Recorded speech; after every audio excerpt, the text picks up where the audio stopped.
Better than the dirt then.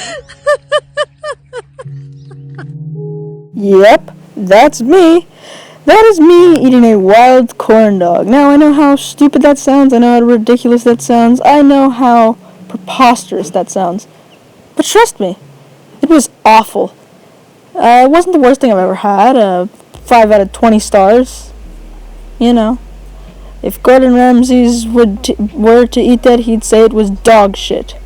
Just wanted to come out and say thank you everyone for the tremendous support. The sudden 55 subscribers, I think. I will not be uploading for probably a week or so. I've got a lot of stuff going on due to this quarantine, and I just wanted to get out here and say this real quick. Thanks for watching. Keep up the support. Goodbye.